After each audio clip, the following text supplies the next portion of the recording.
there about the Hermes laws, and we talked about the law of rhythm. Okay, what happens with law of rhythm is that you know how the pendulum goes back and forth, right? So for everything, for all the positives and negatives, we have up and down, we have back and forth, we have all of this. What happens is when you actually go through all these laws and understand them, and understand your perfection, and understand your connection to the source, when you come to get to know yourself, okay?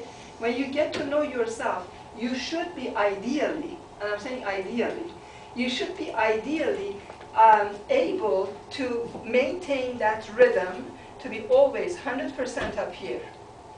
So now, what happens is that because if we were living in mountains, you know, if we were living in mountains, there was nobody around us that we would feel insulted about what we hear, or upset about what we hear, or upset about what we see, or whatever. That would be very easy to do. In an environment like this, which is judgment-based, and everything we see, we immediately have a judgment of it, it's difficult to maintain that until you give up that judgment. Now, how do you give up judgment in a judgment-based society? Rid of your ego? Get rid of your ego is a good thing, but you can't get rid of it because you require it. Yeah. You need it. You need your ego in order to have the will to go on, right?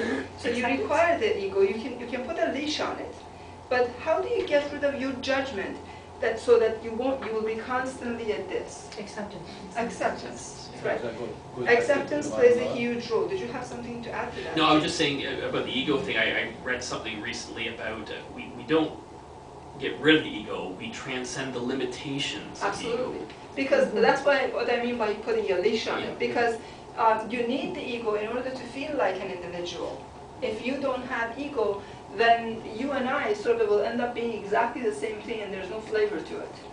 Right? There's no flavor to this experience whatsoever, because we will completely end up being in the same melting pot, looking like each other and behaving like each other. So it will be no flavor, no experience. Nothing, there's no salt and pepper anymore. It's all salt. You know, you don't have any variety there anymore. What I think is life is a game, and that's what I think. And then my two sons play basketball, and what I think is when you are in the morning, that when you wake up, it's like you're born again, like you died. Absolutely. And you're born again, and then if you are in the play, like for example, you're gonna play basketball. And you know, in a few hours, you're gonna practice a little bit more. You're gonna practice, and then when you are in the game, you have to be focused in the game. If you're distracted, they're gonna take you the ball, and then that's why we have to be constantly, you know, working on it. You know, living the second and second every single day, and then you're gonna see the difference in your life. You never be down, never. That's the focus. That's the focus that's gonna keep you in the rhythm. So he's actually giving you your answer there, Renee. That's the focus that's going to keep your rhythm like this. So if ever there's a little jolt like this, because sometimes it is inevitable for us to do Bring this. yourself back to the present moment. So if this happens, you immediately come back up. Yeah. It's not something that, and then... It's like a power surge. So exactly. Is that through acceptance and living in the present moment? That's right. That's what you're saying, right? Acceptance and living in the present moment. Acceptance is very important, because then you understand that the other person, first of all, everything that happens to us, you need to address internally, not externally. Sure. Everything has to be addressed internally. If anything is happening to us, or we feel that it's happening to us, don't go out there physically trying to fix it.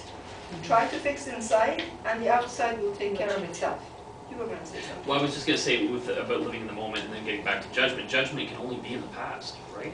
Like it's because we're reviewing something that's happened. It's a quick moment of the past. But what we do is even as you're sitting here, one look at somebody or one look at something will bring about the judgment. What an ugly cup. Whatever, right? Something. It sort of triggers a judgment. But judgment's an attachment because we're holding on to that idea rather than letting it go. Like. That's right. No, but it's only a perception. You see the cup is ugly. It's ugly, it's only a perception. It is a perception, it's a judgment, absolutely.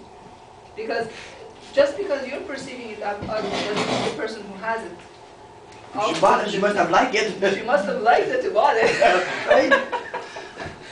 So, yeah, it's absolutely perception, you're right, right? But we carry this perception for longer than we should actually most of the time. If you take a look at your life during the day, you will see yourself judging many things. Good, bad, good, bad, good, bad, good, bad. Everything goes to pigeonholes. Good, bad, neutral. Good, bad, neutral. You know, we have a lot of good, bad, neutrals, yes. I want to regress a little bit. We're talking about hurting somebody and not knowing that we're doing that. What if subconsciously we've hurt someone, but knowingly that we were going to do that? Consciously knowing? Subconsciously. Subconsciously knowing doesn't really count a hell of a lot.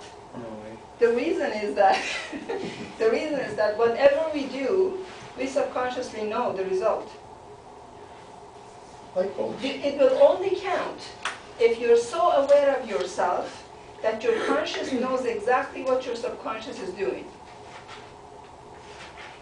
We do sometimes things that are just simply because of our upbringing and the Wernicke's command area and everything else.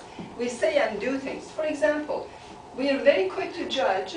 If we're walking around and we're very quick to judge, you see somebody who is overweight and they have an ice cream in hand. Simple things, right? You'll take a look and say, does she really need that ice cream now? Right? We are not consciously trying to hurt this person, but subconsciously we are hurting her. Subconsciously we are hurting this person by saying, does she really need that? First of all, none of our business. Okay? That's the first part of it. The second part of it is that not everybody who eats a lot gets this big. Right? It could be tons of different emotional issues, hormonal issues. There's so many different factors that plays into every single result that we see. But the minute we see, we make a judgment call, right? That judgment call comes from where? From our upbringing. We have probably heard it either on TV or one of the parents have said something that it clicked. Now we know, you know, every time we see somebody overweight with an ice cream, that sort of kicks in. But it's not necessarily true. So if you are saying that consciously knowing that that is your belief and it's going to hurt her, then we got a different issue going on there. But if you're subconsciously doing it, not knowing, you still don't know that it's going to hurt. Your conscious and subconscious are not in touch all the time. If you bring them in touch, then that's where the elation that Renee was talking about happens. When you actually meet your subconscious and conscious, that's the soul travel that we were talking about the other day. We were talking about soul travel, and I said, do a lot of soul contemplation, do a lot of soul travel, get in touch with yourself, get to know yourself.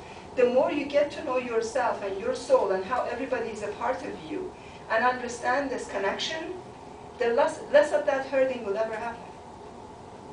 The less you'll be able to actually say something to hurt someone, consciously or subconsciously, because you're going to be clearing your subconscious.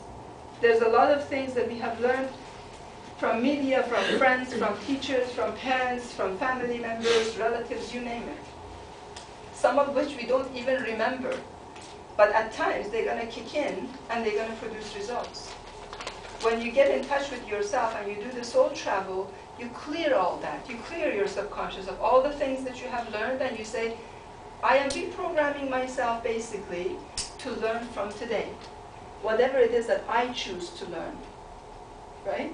And that makes you an individual. That's where your ego comes in handy. That makes you an individual. Right now, even though we have an ego, and we think we are an individual, most of us aren't individuals. Most of us are replicas of other people. Things that we have heard and learned from them. We are not unique. So, excuse me. So we talk about ego being what differentiates us from each other, and that we need it to have the spice of life.